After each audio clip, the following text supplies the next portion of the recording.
Anime and Dungeons & Dragons are perhaps two of the most popular geek hobbies in existence, and the only thing that can be better for fans of both is when they overlap. Anime, particularly shonen anime, is known for high action and a preference for fantasy settings, making the appeal pretty obvious to fans of D&D. Since D&D was so impactful on the RPG genre as a whole, and many fantasy anime implement RPG elements into their storytelling, a lot of anime owe more of their existence to the tabletop game than fans might expect.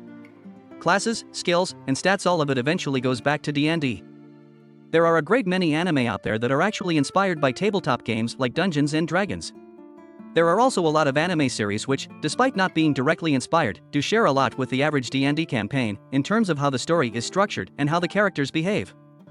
That applies both to very serious settings and more comedic ones, which many a D&D campaign has devolved into. Here are 10 great examples of both comedic and serious anime that resemble D&D. First anime is Goblin Slayer. Goblins, despite the whims of the gods who control the world. It's rather short, with only 12 episodes and a movie at present, but its popularity has ensured a second season of Goblin Slayer coming in October 2023. Afternoon to spare, Brave 10 might be worth checking out. Especially since all its episodes have been officially uploaded to YouTube. The second anime is Record of Lodoss War. The original story for Record of Lodoss War actually dates back to 1986, when it was first published as a D&D replay in a Japanese magazine. It was later adapted into a novel by the Dungeon Master, and then eventually became a full-fledged, 13-episode anime OVA series in 1990.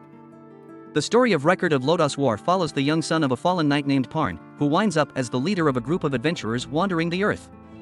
This, of course, spirals out into a bigger plot, with the fate of the world at stake, as D&D campaigns often do. There's also a 27-episode anime adaptation from 1998 which has a slightly different take on the story. The third anime is The Rising of the Shield Hero.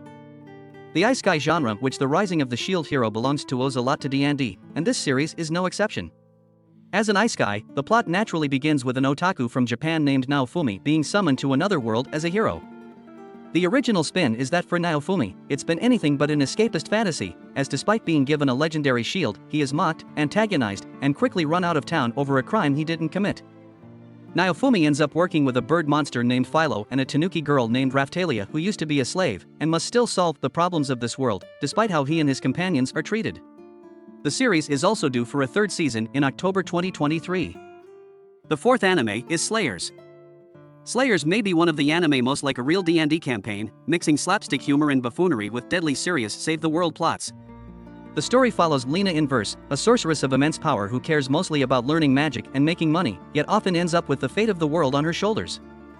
Her companions read like a typical D&D party, the extremely lawful Amelia, the dumb Azarok warrior Gori, and the secret-obsessed priest Zelos. Slayers ran for a long time, with 5 seasons released throughout the 1990s and 2000s, so the style can vary some, but it's a hilarious and captivating experience regardless. The fifth anime is That Time I Got Reincarnated as a Slime. That Time I Got Reincarnated as a Slime is an isekai set in a world that runs on RPG mechanics, with its protagonist Rimuru having been reincarnated as a mere slime, albeit one with some incredible unique skills. Rimuru strikes a bargain with a trapped storm dragon, gaining massive power from him, and begins remaking the world a better place for monsters, starting with a village of goblins. Slime has its share of war and action, but it has much more of a political bent to it than most isekai, with a big focus on nation building. Thank you so much for watching. If you liked it, put a like and subscribe to the channel.